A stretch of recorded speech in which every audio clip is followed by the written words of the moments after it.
Once upon a time in a well-known city, on a quiet little street, on a quiet little lot, there lived the most perfect family. All right, it was not such a quiet little street, and it was really on a soundstage at a busy movie studio, but the family that lived there was unlike any other. Sure, that's what everybody saw. But there's a whole lot of stuff you didn't see. And this is the real story of the people who played the Bradys, told by the Brady cast themselves.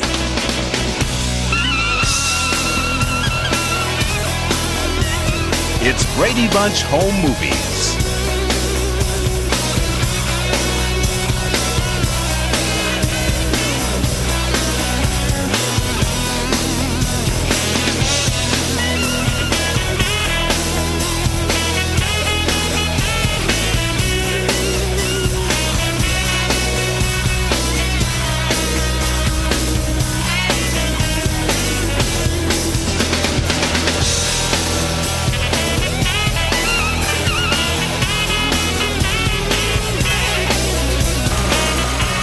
There were 9 of us in the original cast. That's a lot of Bradys. And we're still around doing a lot of different things. I'm in the computer business. I work behind the camera making movies and commercials. I'm still acting, singing, trying to get dates. But what we have to share tonight is 25 years of memories. Oh, and some home movies. Actually, a lot of home movies. You see, back when the show was still pretty young, the man who played my husband, Robert Reed, gave each of the cast members Super 8 cameras. All right, hit it.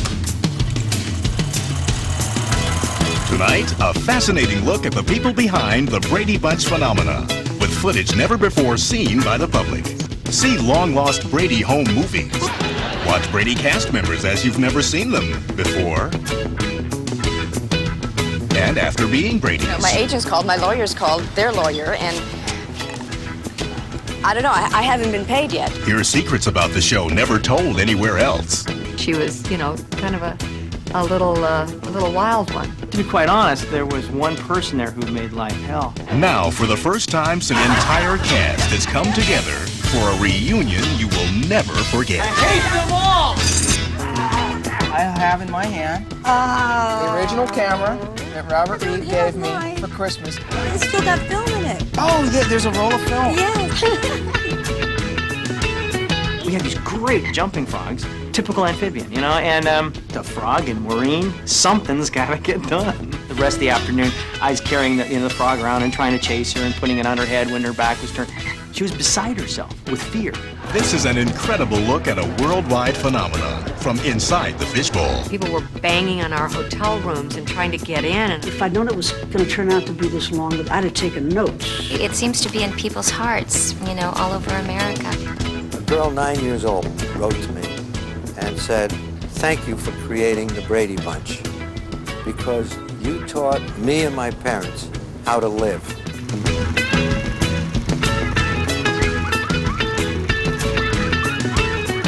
It even propelled into a phenomenon. So, what is it with this show? Before she was Cindy, she sang for Elvis. When you wore a tulip, a sweet yellow tulip, and I wore a big red rose. When you caressed me, what a blessing, no one knows. You're sweeter than tulip. How's it going, honey? Looks like everything's under control in here. And I wore a big red rose. And then, a little bit of lightning struck. My first audition, it was 3 days after my 7th birthday. And I walked into the office, and Sherwood was there, and they all sang happy birthday to me. I said, oh, these are really nice people, and I'd like to work for them. Initially, I loved to wear my hair in those pigtails. Little did I know it would be really difficult to ever have my hair be any different. I always had a love for Susan because she was such an independent little cuss. Toughest little kid you ever ran into. I loved Hawaii because I was crazy about water. Unfortunately, I nearly drowned when we were in Hawaii. We were shooting, all of us Bradys, in an outrigger. During one of the rehearsals, the outrigger with the camera hit into ours. All I could think of was I knew that Susan didn't swim. I'm hanging on, and just the point where I got where I couldn't hang on anymore, Florence grabbed me. Well, all I can remember from that was they said we're going to do it again. Susan and I were buddies. We were friends. We'd have sleepovers where she'd come sleep over at my house. But that wasn't very much fun for me because it was my house, right? I always wanted to go sleep over at her house because that was cool, and she had like a big backyard, and like she always had like 8 dogs. She's a neat lady. I got a call about doing a variety show with the Brady Bunch. Cool. You know, I'd love to have another job. Be careful what you ask for, you just might get it. I'll be forever Cindy. Where will this end? I'll be 80 years old playing Cindy. Today, Susan Olsen produces programs for television. Before she was Jan, Eve Plum was making dolls talk. Hi, Julie. Now listen, guess who's here to talk to you? I love being a fashion model. Who's that? That was my new cousin Barbie.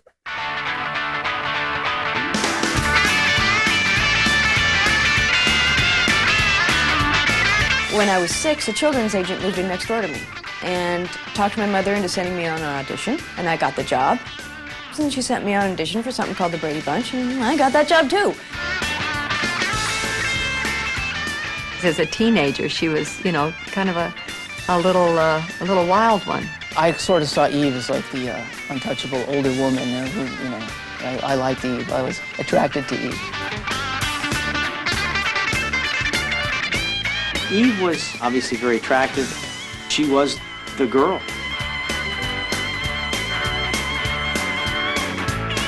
When the show was shot and the day done, Eve and Maureen couldn't wait to hit the beach.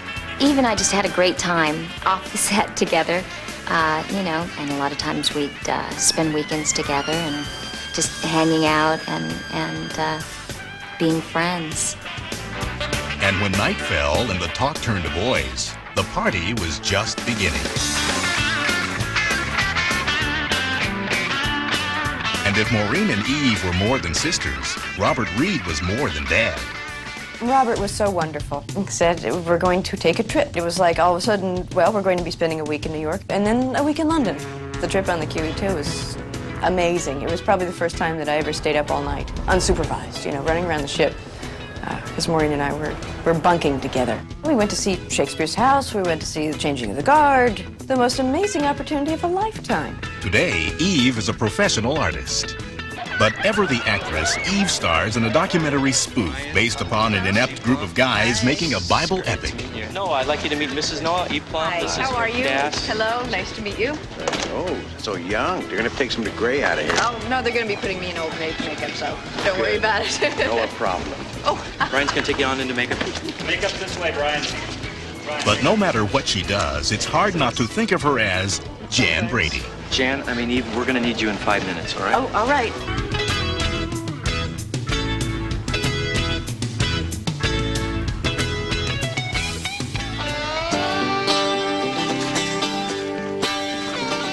Before she had men completely under her spell. Go ahead. Trick me.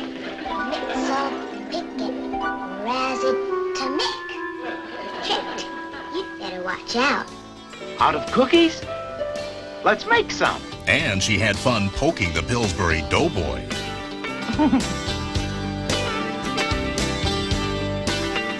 It may not be too surprising that attractions develop. Now, I also realized I'd probably have to be patient. She was only 12. We had such a good time doing the show. We really cared about each other. We were really friends on and off the set. What would happen is we would find ourselves in scenes, and then all of a sudden we would forget what we were talking about, and all of this sort of hormonal charge would take over, and then you'd hear, "Cut!" Maureen was terribly dramatic. If the scene called for it, all of a sudden she was just bawling with tears running down the face. Sugar and spice and everything nice, you know, and so I had to make sure I irritated her constantly. She was, shall we say, gullible. Maureen was the brunt of a lot of practical jokes. Plus, she had braces in one episode, and of course, all the adults are telling her, we're just going to put these braces on, to you for this 3-day period for the show, and that was an obvious one, you know? I had to tell her that she would never be the same. That was the one time that her mom really got mad at me, because I really had upset her. I'd do it again. From the eyeball, to the frogs, to the braces. What a mark. We were very lucky because we had 5 other kids, you know, to grow up with and to share the experience with. She always loved music and loved to be a musical performer. And now she makes the crowd stop and cheer. The sun comes up and the sun goes down. I bet you $5 I'm still around. I grew up singing from the age of 3. When people would come over, I'd get up on a table and start singing. Country has always been my favorite kind of music.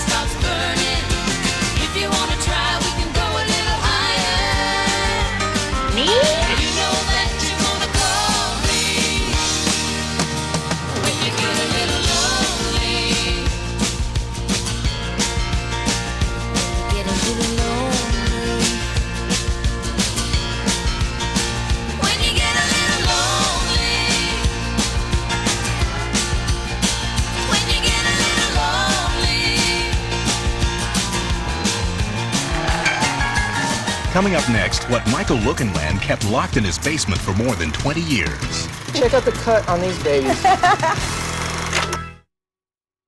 To this day, there are 3 blonde boys who could have been, and 3 dark-haired girls who could have been.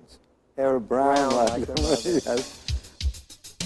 There were 117 original episodes of The Brady Bunch, yet it has never been off the air in the more than 25 years since its premiere, playing over and over in syndication. That makes it one of the most watched television shows in history. Whatever magic the show possessed, audiences obviously continue to eat it up. Maybe it's because of the 3 Brady boys. Before he was Bobby, Michael Lookinland wouldn't give up eating creamy food for all the toys in the world. What you got? Yogurt. Let me taste. Nope. Want to trade?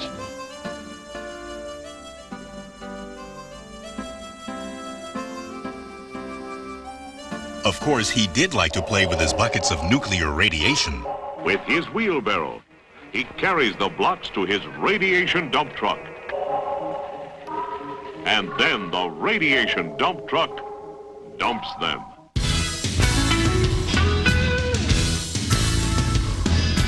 Being a kid on the Paramount lot was absolutely a blast. Chris and I would play in the Bonanza set. We would wolf down our cheeseburgers as fast as we possibly could at the commissary so that we could get out and play in the Bonanza set, play gunfighter or hide and seek. Mike and I played all over the lot. We had hiding places all over, and we had a few battles, and I had to go to the president of the studio and I said, look, they're going to be running all around this place. They need the chance to be kids most of all. Sure, it was fun, but it was a lot of work too. All child actors have to go to school right at the set. The part of Bobby seemed natural for me because it was just a kid playing a kid. This one is going to blow you away. No. I thought this was gone, but we found it in my mother's garage. Oh my gosh, oh my gosh. After he was given the Super 8 movie camera by Robert Reed, Mike discovered that he really enjoyed making movies. Here's one of his early films.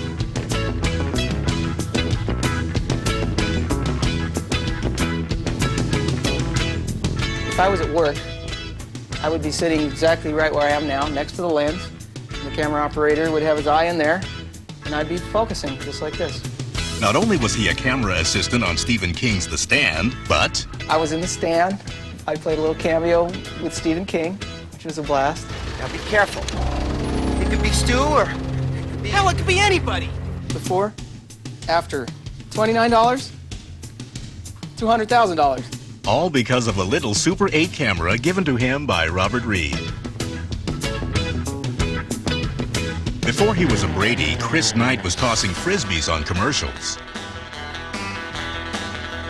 A full-size frisbee be free with free cereal tracking seals. Details on boxes marked like this.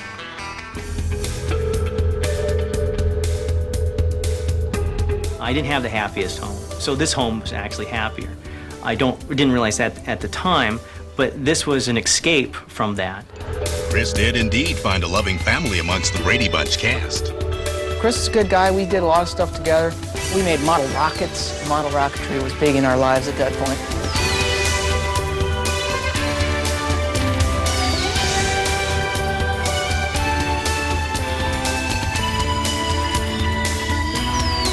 There was one person there who made life hell, and that was Barry Williams. He had this thing in his pocket and he kept clicking it. He looked at me, looking intrigued, and he said, "Guess what that is?" A lighter that would go around and it would drive him crazy. I went back to the dressing room and I'm rifling through his pockets to try to find this thing in his pocket that was clicking. Because I was caught red-handed and thinking that, I was going to get like clobbered. He looked at me with downcast eyes and said, what an idiot, what a lowlife. For years, I was told Eve had a crush on me and I had no use for such things. I had no interest in such things. I'm a slow developer. But she finally had me in a kind of a slumber party kind of environment on a ship. We had Maureen and Eve sharing one stateroom, and then Chris Knight and I sharing another stateroom. So I arranged to get Eve out of there, who was only too pleased to oblige, by the way, because she sort of, in her teenage way, lusted after Chris. Nothing really happened except for just some necking. But it was my first necking experience. I hope Eve doesn't kill me for this. But if you think he's finally put Peter behind him, you don't know Chris. An expert in the computer industry, Chris is taking the Brady Bunch into cyberspace, where kids learn geography, Brady Bunch style. Being a Brady is a very positive thing. Everywhere I go, I'm known. Peter's there before me, and I finally have found comfort with this identity, because I'm never going to outrun it. It's always going to be there ahead of me.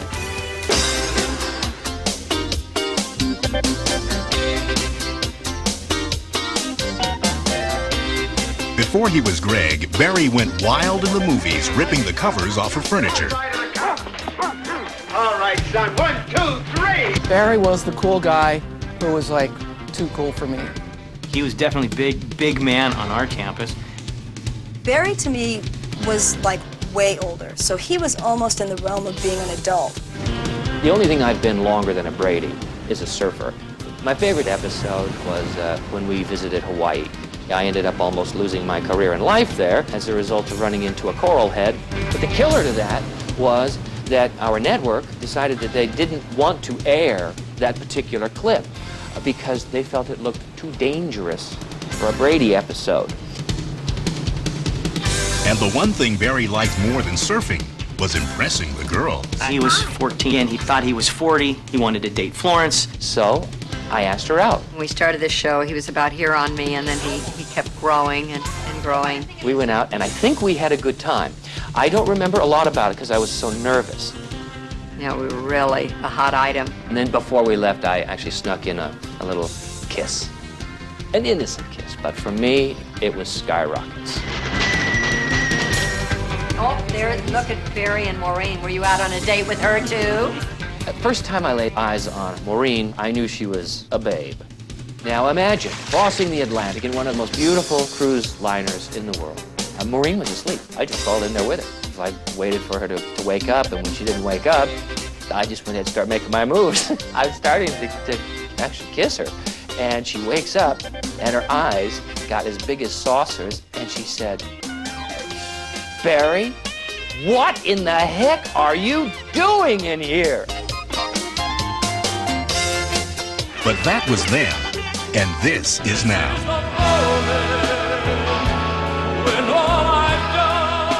And now Barry Williams is a singer, actor, and theater star. This is the day. Just see it shine. When all I've lived for, the sweetest moment becomes mine. This is the moment. Damn all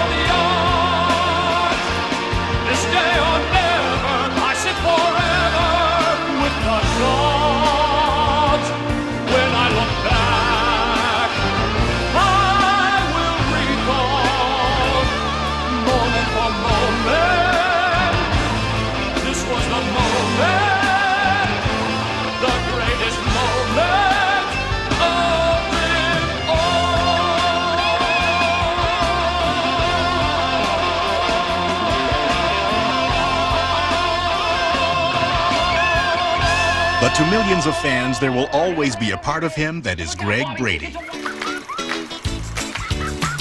If you're under 40, just the name Brady Bunch brings forth all sorts of memories. Yet it almost wasn't the Brady Bunch. I have the script from the pilot. Does it have our original title on it? It does. It said the Brady Brood. The Brady crossed Brood. out. And I crossed it out in my 7-year-old, or Do you know? I was either 7 or 8. You know what the deal was on Brood at that time? The network felt that Bunch was too controversial.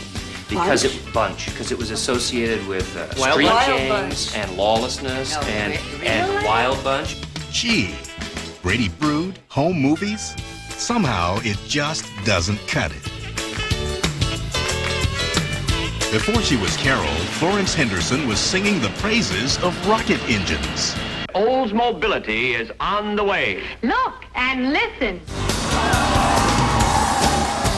I think the first time I really realized that this show meant something was when we went on location in Cincinnati, and all of a sudden there were all these people like surrounding us, and we had security guards, and people were banging on our hotel rooms and trying to get in, and I'm going, what is this? I thought we were rock stars or something. Do I remember the trip to Hawaii? We made a great discovery on that trip. Now, when we were on the plane, Robert Reed had straight hair. We got off the plane, and it was so humid. Right away, your clothes are wet, and Bob's hair started going, and all these little curls started coming out. And I said, Bob, you have naturally curly hair. He said, yes, I hate it. I've always hated it. I said, it looks great. Leave it. And I think Barry Williams also had curly hair, which we didn't know. And maybe Chris even had a little curl or two. Only the females who were honest to the core. Florence was a lot of fun, and not entirely like she comes across in her professional work. She is a lot bluer than you would think. Well, see, we never worried about the toilet on the Brady Bunch. We never went. That's why I always had that pained expression like this. Because I was always waiting to go to the bathroom. Didn't you ever wonder about that on the Brady Bunch? In the kitchen, in the bedroom, I can satisfy you. She's a very feisty lady. Before she was Alice, Ann B. Davis happened to win a couple of Emmys. The winner in Hollywood is Ann B. Davis. Ann B. Davis.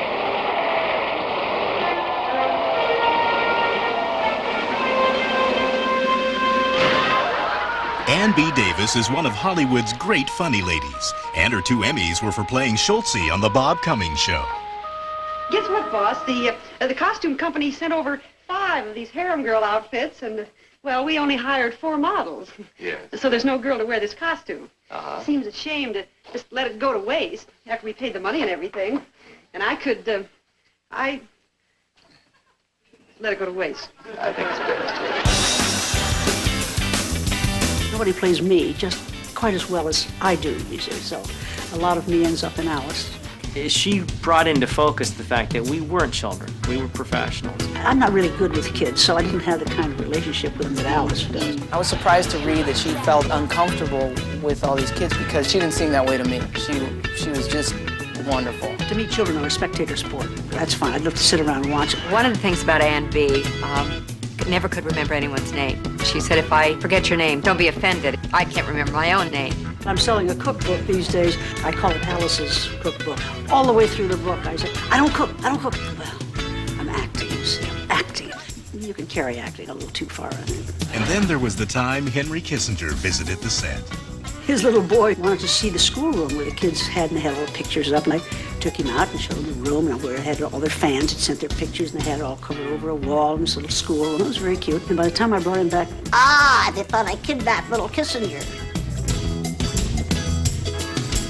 She might be Alice to millions, but Ann B. continues to tackle new and challenging roles. I'm playing in Crazy for You, a Gershwin musical. I've been with it for 1.5 years now.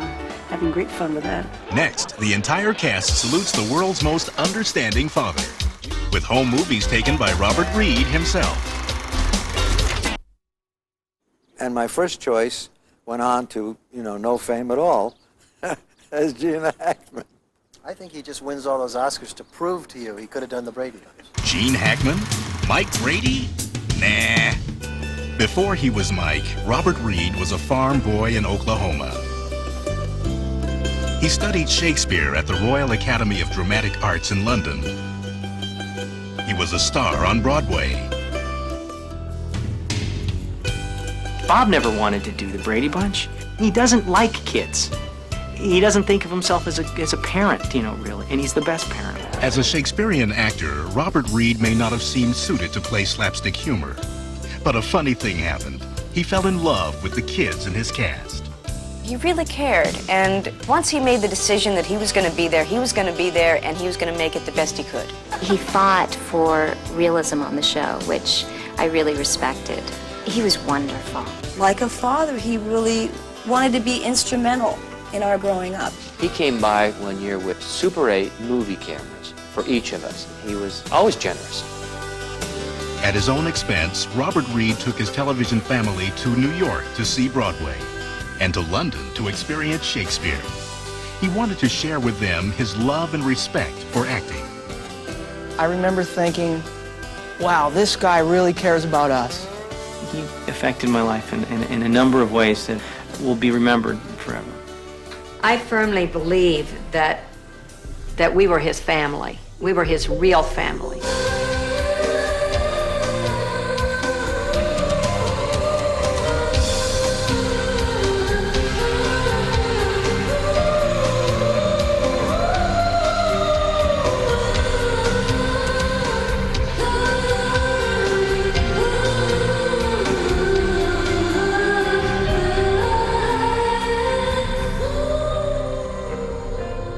You know, I first found out that Bob was ill.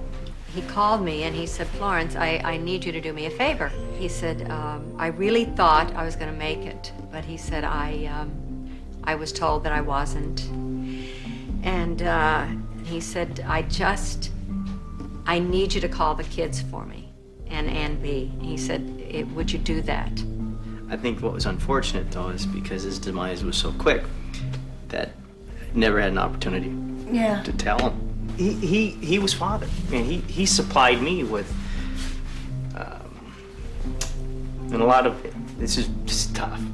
Yeah. In a lot of little ways, part of who I am today. It's hard because I didn't get to tell him.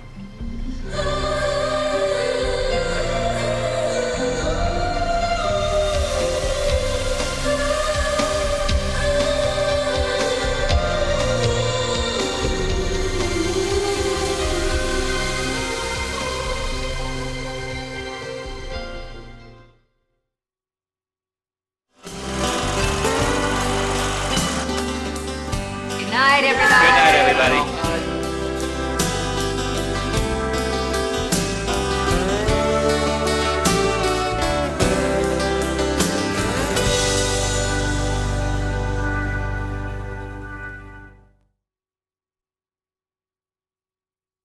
Do you guys remember when Bob Reed gave you the cameras? Oh, yeah. Tell me a little bit about It was Christmas, right? It was a Christmas present. Yeah. And then the next year we got the projectors. so we could actually look at our We'd footage. have a whole year to burn film, before we knew what we had. He had a party where he showed our films, much Right. to everybody's non-amusement. We were pretty nauseated that evening too, as I remember. Weren't we?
there's us cutting our Christmas album. Or that might have been Time to Change. Wait a I don't second, know. Mark, you looking at me there with cross eyes?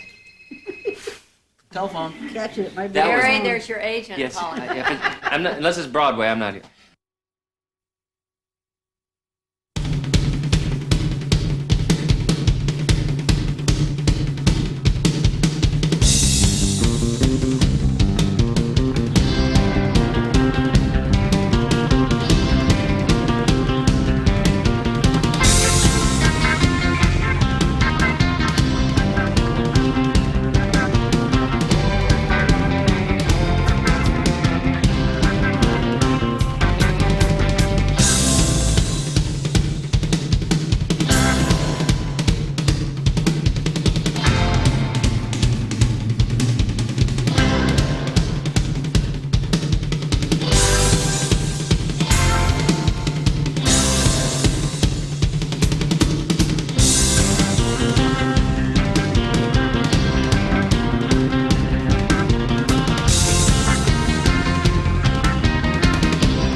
The other night, I was going to get Scott from one of our neighbors' houses, and because it was getting dark, time to come home.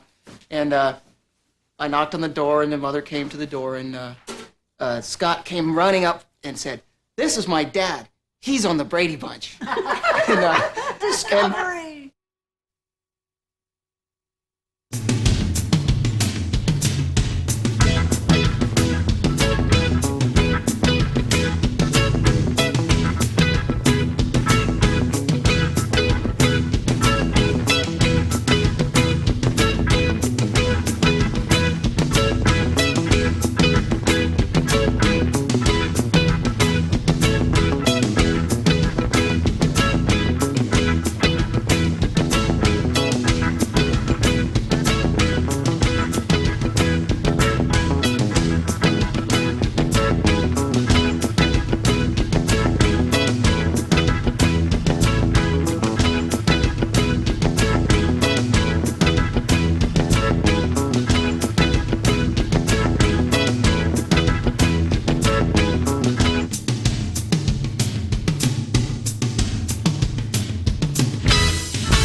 Is from France. Yeah. And they are either rings or they are cigar bands. Cigar I can't bands. quite cigar bands They're with cigar our. bands. Brady When you Bunch think cigar Brady bands? Bunch, We're don't you think endorsing cigars? Yeah, I like do a right big away. stogie. I think stogie. They go together.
was me at the parking lot because we couldn't get a drive on. Right, we never, Right? never had. So we had to pay 50 cents a day. Look at that. 50 cents a day. Convenient studio parking, monthly rates.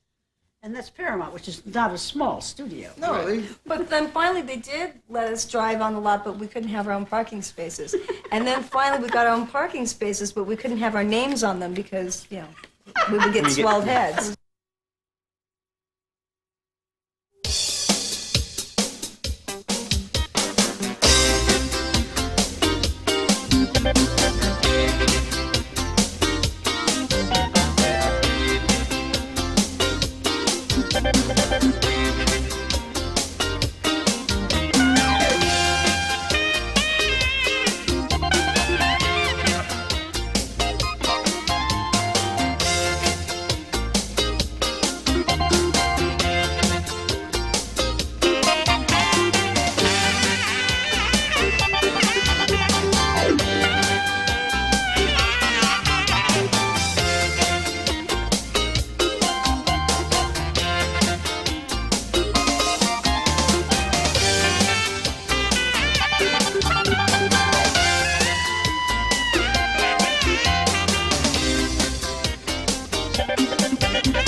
I really do have to go. My boat is double docked because I used to say that all the time on the original show. On about I would 7 go, o'clock in the evening. I have to go. My boat's double docked. I now live on a boat, Yes. and it is double docked, and I'm going. All right, Florence. Thank you.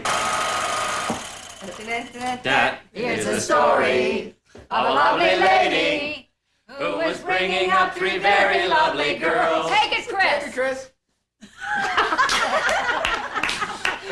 All of them had hair of gold, like their mother. Take it, Susan. No way.